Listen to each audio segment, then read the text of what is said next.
Bom dia, gravação de 2 Reis capítulo 4, a ressurreição do filho da viúva. Uma mulher viúva estava sendo ameaçada por seus credores em levar como escravos seus 2 filhos, e ela clama a Eliseu. Essas coisas terríveis aconteciam porque as leis do pacto foram esquecidas. Na lei mosaica, a responsabilidade em cuidar dessas viúvas era de um parente piedoso ou do próprio rei. Mas, com a crescente insensibilidade moral por conta da apostasia que estava reinando naquele lugar, elas agora ficavam na dependência da misericórdia do Senhor. E Eliseu lhe pergunta o que poderia fazer por ela, ao que ela responde que nada tinha, a não ser uma botija de azeite. Ele lhe diz para ela pedir vasos emprestados de todos os vizinhos, e que entrasse, fechasse a porta diante dela e dos filhos, e colocasse de lado o pote que estava cheio. E ela começou a derramar sobre os vazios. E quando todos se encheram, ela disse ao filho: "Trazei mais." E ele lhe disse: "Não há mais vasos." E o azeite parou. E ele disse a ela: "Vai, vende o azeite, paga sua dívida e vive, tu e teus filhos, com o restante." Eu penso que talvez você esteja nessa situação, achando que não tem mais nada.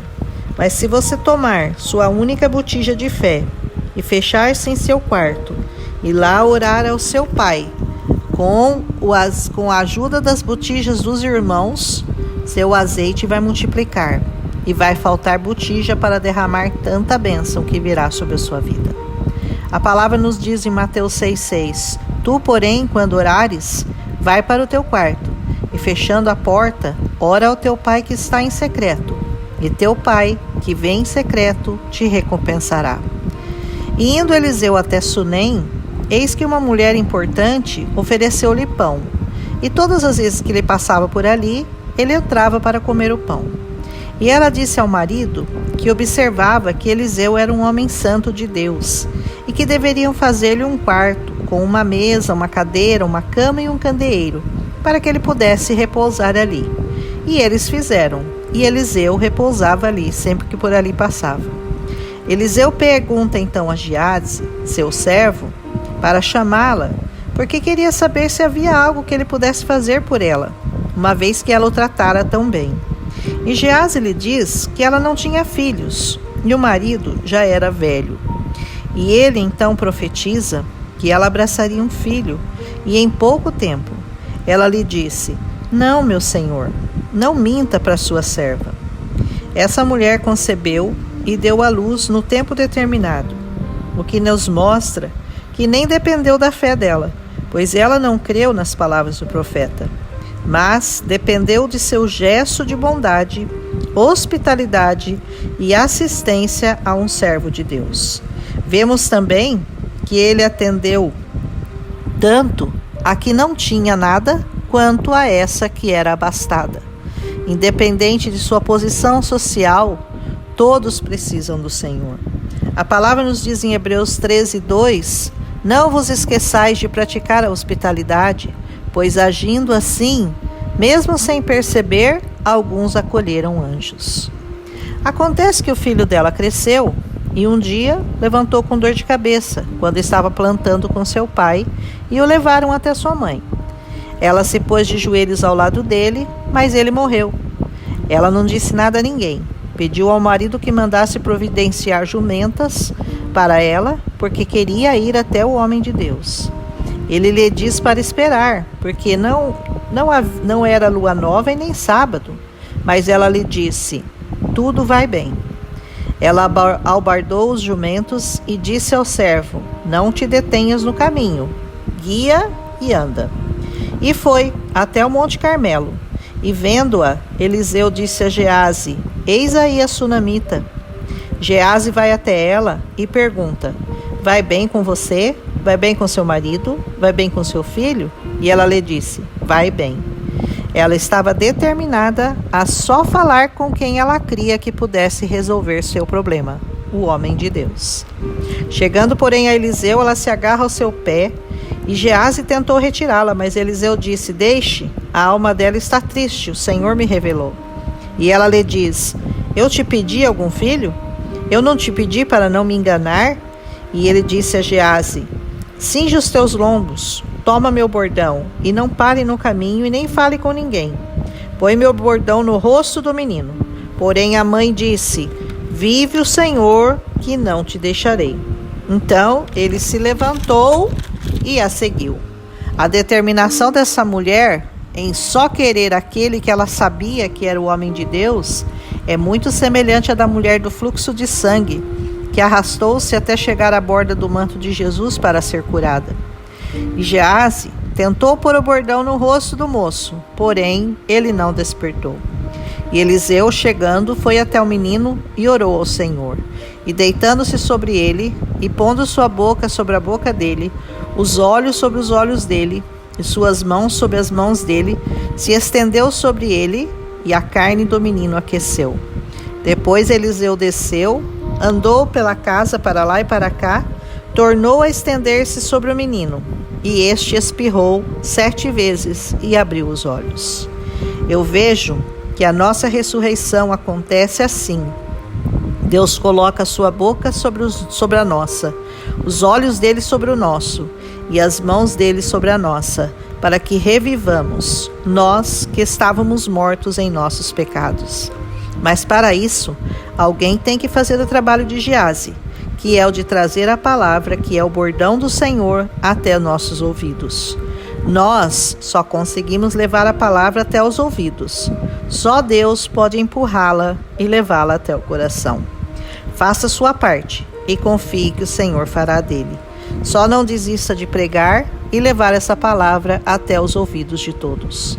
Você nunca sabe quando e em que circunstância ela irá virar vida e ressuscitar o morto. Eliseu, então, chama a sunamita e diz: toma o teu filho. E ela se prostrou, tomou seu filho e saiu. Que Deus possa entregar em suas mãos muitos filhos, revividos pelo Espírito Santo, que agirá através da palavra que você disser em tempo oportuno.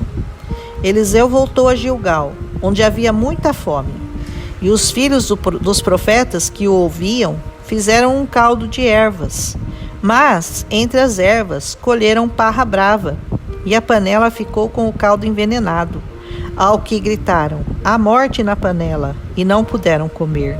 Então Eliseu pediu para trazerem farinha, e colocando-a na panela, já não havia mais mal nela, e todos comeram. A morte na panela é uma realidade triste da igreja. Havia profetas ali, havia ensino, pois Eliseu estava ministrando a eles. Havia religião, mas o fruto continha veneno, porque o joio é muito parecido com o trigo. As aparências enganam, as meias-verdades são perigosas. Ensinos podem parecer bons, mas serem contrários às escrituras verdadeiras. Não se engane. A pureza do Evangelho exige negação, santidade e cruz.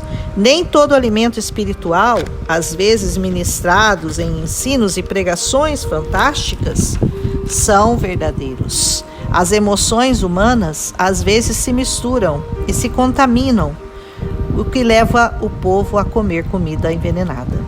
O diabo cita a Bíblia. Ele a citou para Jesus no deserto. Ele usa a Bíblia fora do contexto para enganar e para dizer meias verdades. A verdade está hoje sendo atacada pelas instituições, pela sociedade, pela política, pelos costumes mundanos e até nos púlpitos. Muçulmanos, budistas, espíritas crescem em número, mas nem tudo que cresce é de Deus. Em João 6, a multidão, após ouvir o duro discurso de Jesus, não o seguiu mais. Não se deixe enganar. Evangelho é santidade. É ser grato pelo que você tem. É reconhecer o Senhor Jesus como o único e suficiente Salvador. A cura pela farinha é a palavra no poder do Espírito Santo. É a genuína palavra de Deus. Não pregue nada além disso. Pregue sola Escritura. Finalmente, esse capítulo, recheado de feitos do profeta Eliseu, termina narrando um milagre de multiplicação, como a dos pães feitos por Jesus. O versículo 62 diz que um homem trouxe ao homem de Deus suas primícias, 20 pães de cevada e espigas verdes. E Eliseu disse: dá ao povo para que comam. Porém ele disse: como porei isso diante de 100 homens? Pois era o número de homens que ouviam a Eliseu. E este disse: dá ao povo para que coma, porque assim diz o Senhor, o comerão e sobejará. Então lhes pôs diante e comeram, e ainda sobrou, conforme a palavra do Senhor.